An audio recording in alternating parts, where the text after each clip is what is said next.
28 जून को हजारों अभ्यर्थी बीएसएससी ऑफिस के बाहर जुटेंगे। ये बीएसएससी के लिए हो रहा है जो 8 साल पहले की वैकेंसी है और अभी तक पूरा नहीं हुआ है। 8 साल बीत चुका है। सेना में ठेकेदारी व्यवस्था नहीं आनी चाहिए, ठेके पे गुलाम रखे जाते हैं, वीर जवान नहीं। वो इसके ओएसडी मनोज कुमार है, बीएसएससी के ओएसडी मनोज कुमार, वो बोलते हैं कि मेरा जब मन होगा हम रिजल्ट जारी करेंगे। तक मेरिट लिस्ट नहीं जारी होगा हम लोग आंदोलन चरणबद्ध तरीके से करते रहेंगे, भले आंदोलन का तरीका, आंदोलन का स्वरूप बदलेगा। नमस्कार, मैं हूं अनुकुल तिवारी और आप लाइव सिटीज देख रहे हैं। देखिए हमारे साथ दिलीप हैं जो कि प्रोटेस्ट करने वाले हैं। प्रोटेस्ट किस चीज़ के लिए हो रहा है? ये बीएसएससी के लिए हो रहा है जो 8 साल पहले की वैकेंसी है और अभी तक पूरा नहीं हुआ है। 8 साल बीत चुका है और अभी तक ये बहाली पूरी नहीं हुई। तो उसी बहाली को पूरी करवाने के लिए जो प्रथम इंटर स्तरीय बहाली है 2014 में आई थी, उस बहाली का मेरिट लिस्ट जारी करवाने के लिए यानी फाइनल रिजल्ट प्रकाशित करवाने के लिए हम लोग 28 जून को बीएसएससी ऑफिस में आंदोलन कर रहे हैं। 28 तारीख को 28 जून को बीएसएससी ऑफिस में आंदोलन कर रहे हैं। तो आंदोलन कर रहे हैं, अभी आंदोलन का माहौल है, पुलिस प्रशासन टाइट है, डर नहीं लगता? डर किस लिए लगेगा?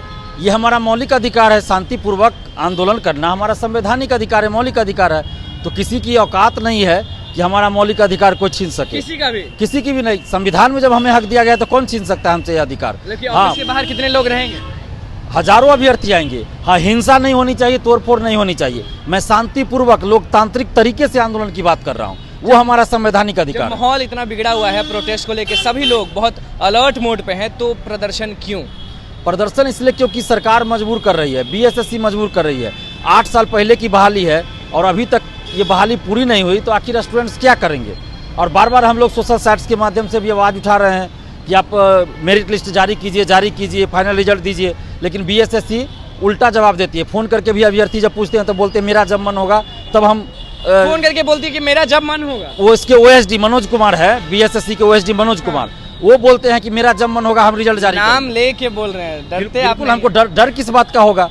अभ्यर्थियों ने मुझे फ़ोन करके बोला है कि मनोज कुमार को हम लोग फ़ोन करते हैं तो बोलते हैं कि मेरा जब मन होगा हम रिजल्ट जारी करेंगे, तुम लोगों के कहने से थोड़े जारी कर देंगे। तो ये कोई जवाब होता है? उनको बोलना चाहिए कि 10 दिन में, 12 दिन में, 1 सप्ताह में, 5 दिन में या 5 साल में कब आप रिजल्ट में? वहाँ रोड जाम हो जाता है, सब चीज़ हो जाता है, पुलिस प्रशासन आती है, लाठीचार्ज करती है और आप लोग चले जाते हैं। हमेशा का यही है? नहीं, हम लोगों पे ऐसा कभी कुछ नहीं होता है। हम लोग शांतिपूर्वक आंदोलन करते हैं। प्रशासन को पुलिस हटाती तो है, प्रशासन का काम है, उनको जो आदेश ऊपर से आता है वो करते हैं। अगर प्रशासन, पुलिस जो है हमारे ऊपर लाठी भी चलाएगी तो हम लोग लाठी खा लेंगे, बिल्कुल खा लेंगे, लेकिन हम अपनी तरफ से कोई हिंसा नहीं करेंगे। और हार मानेंगे कि नहीं? 8 साल हो गया, बहुत बड़ा बात होता है। बिल्कुल हार नहीं मान लेंगे। जब तक मेरिट लिस्ट नहीं जारी होगा हम लोग आंदोलन चरणबद्ध तरीके से करते रहेंगे, भले आंदोलन का तरीका, आंदोलन का स्वरूप बदलेगा, लेकिन अब 28 से जो आंदोलन शुरू होगा वो अनवरत चलता रहेगा। तो क्या मांग रहेगा 28 तारीख को? लोगों को समझाएं थोड़ा। मांग हम लोग की सिर्फ इतनी है कि बीएसएससी प्रथम इंटर स्तरीय बहाली जो 2014 में आई थी 13,120 पदों के लिए और बिहार के सभी जिलों के लिए कर्मचारियों की नियुक्ति के लिए था, तो उस बहाली को जल्द पूरा करे सरकार। बीएसएससी जल्द मेरिट लिस्ट जारी करे, यानी कि फाइनल लिस्ट जारी करे, क्योंकि अब बहुत लेट हो गया।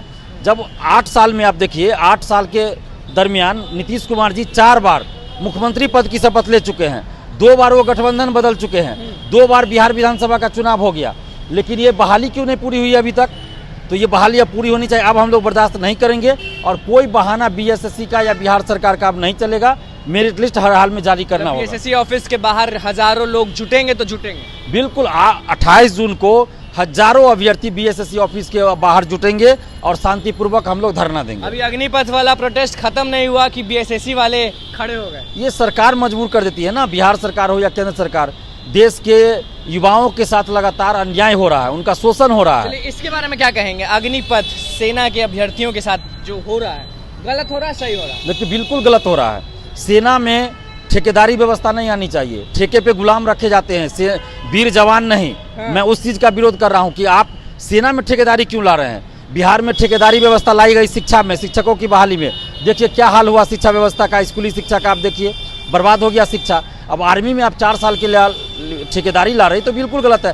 और सेना अभ्यर्थियों के साथ ठेकेदारी कर रहे हैं और बीएसएससी को तो जवाब ही नहीं दे रहे। यहाँ बिहार में 4 साल में ग्रेजुएशन नहीं होता है, 4 साल में ग्रेजुएशन नहीं होता और 4 साल में आप नौकरी से बाहर कर दीजिएगा, ये कैसे होगा भाई? ये भी सवाल उठा रहे हैं और बोल रहे हैं कि 5 साल तो मुख्यमंत्री और ये सब होते हैं। बिल्कुल, 5 साल तक मुख्यमंत्री रहते हैं, फिर दोबारा वो जीतते हैं तो 10 साल 20 साल बने आजीवन, जब तक कि शरीर में प्राण है तब तक रह सकते हैं। और सेना जो कि देश के लिए जान देने के लिए तैयार रहते हैं, शहीद हो जाते हैं लड़ते लड़ते, उनको सिर्फ 4 साल के लिए। अगर ये योजना अच्छी है जो कहा जा रहा है सरकार की तरफ से, तो हम तो मांग करते हैं कि सबसे पहले आप प्रधानमंत्री पद को कर दीजिए कि 4 साल से ज़्यादा कोई भी व्यक्ति प्रधानमंत्री पद पे नहीं रहेगा, बात भी नहीं रहेगा, उसके बाद नहीं रहेगा, कर दीजिए, तब आर्मी के लिए भी सही है। लेकिन आप प्रधानमंत्री आजीवन रह सकते हैं, मुख्यमंत्री आजीवन रह सकते हैं। लेकिन जो अभ्यर्थी ये उग्र हो रहे हैं, तोड़ा तोड़ी कर रहे हैं, वो सही है क्या? नहीं, देखिए, हिंसा करना सही नहीं। मैं शुरू दिन से कह रहा हूँ कि किसी भी तरह से तोड़फोड़ या हिंसा नहीं कीजिए, शांतिपूर्वक आंदोलन में कहता हूँ करने।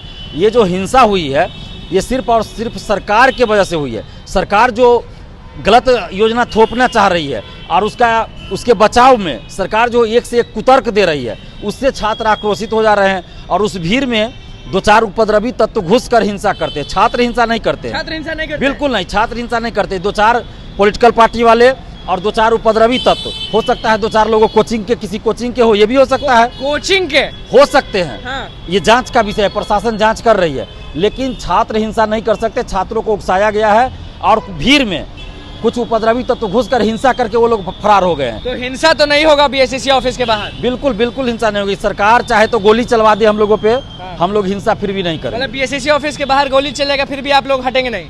बिल्कुल ना, तो हटेंगे नहीं, हमारे तरफ से पत्थर चलेगा ना कुछ चलेगा, हम लोग बस शांतिपूर्वक रहेंगे। फायदा क्या हो रहा है दिलीप जी, ये बताएं कि फायदा क्या होता है? हमेशा आप लोग वहाँ जाते हैं, प्रोटेस्ट करते हैं, धरना देते हैं, कुछ हुआ? बिल्कुल हुआ है।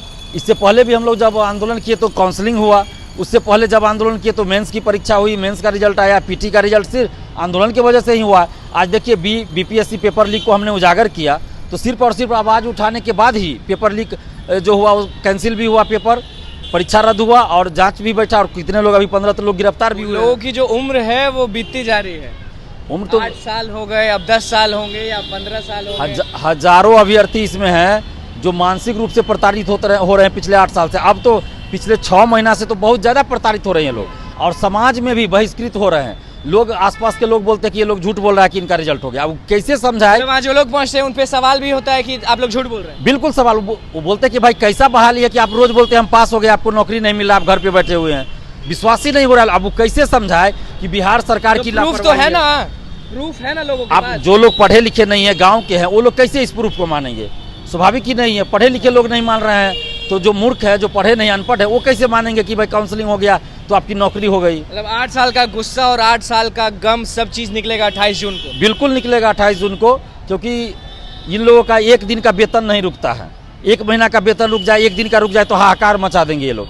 लेकिन यहाँ 8 साल से इन लोग को फंसाए हुए हैं और जो बहाली 2016 में पूरा हो जाना चाहिए था, 2016 से इनको वेतन मिलना चाहिए था, अभी 2022 आधा बीत गया, 6 महीना 2022 का भी बीत गया और अभी तक ये बहाली नहीं। 8 साल बीत चुका है। अब बीएसएससी के अभ्यर्थी ताकत दिखाने वाले हैं, ईट से ईट बजाने वाले हैं। बिल्कुल, हम लोग ताकत लोकतांत्रिक तरीके से दिखाते हैं। हम लोग लोकतांत्रिक तरीके से ताकत दिखाते हैं जिसमें हिंसा की कोई जगह नहीं, जिसमें जुनून दिखेगा, बस जुनून दिखेगा और सही डिमांड के लिए वो आवाज़ दिखेगा, लोकतांत्रिक ढंग से वो आवाज़ दिखेगा, संख्या दिखेगी, अभ्यर्थियों की संख्या दिखेगी। झुका देंगे सरकार को? सरकार को झुकना पड़ेगा, आयोग को झुकना पड़ेगा, क्योंकि देखिए ये लोकतांत्रिक देश है और कोई गलत मांग हम लोग नहीं कर रहे हैं। ये कोई नहीं कह रहा है ना कि आप हमको डायरेक्ट नौकरी दे दीजिए, ऐसा तो नहीं कर रहे। ये लोग सिलेक्ट हैं, ऐसा नहीं कि फेल अभ्यर्थी का आंदोलन, ये पास अभ्यर्थियों का आंदोलन है। इन लोगों की नौकरी लगी हुई है लेकिन सरकार रिजल्ट नहीं निकाल रही, सब कुछ हो चुका है। चलिए, देखिए दिलीप हमारे साथ थे, साफ कह दिए हैं कि बीएसएससी ऑफिस के बाहर हजारों अभ्यर्थी जुट जाएंगे और 28 जून को क्या कुछ होने वाला है वो सुन ही लिया आपकी, क्या कुछ होने वाला है। एक बहुत बड़ा आंदोलन होने वाला है। दिलीप साफ कह रहे हैं कि अग्निपथ वाला जो है उसको तो आप लोग ठेकेदारी समझ लिए, लेकिन बीएसएससी ऑफिस के सामने जब अभ्यर्थी जुटेंगे तो कोई भी उनको हरा नहीं पाएगा। तो बस लाइव सीरीज के साथ बने रहे, हमारे चैनल को सब्सक्राइब करें, फेसबुक पेज को लाइक करें। धन्यवाद।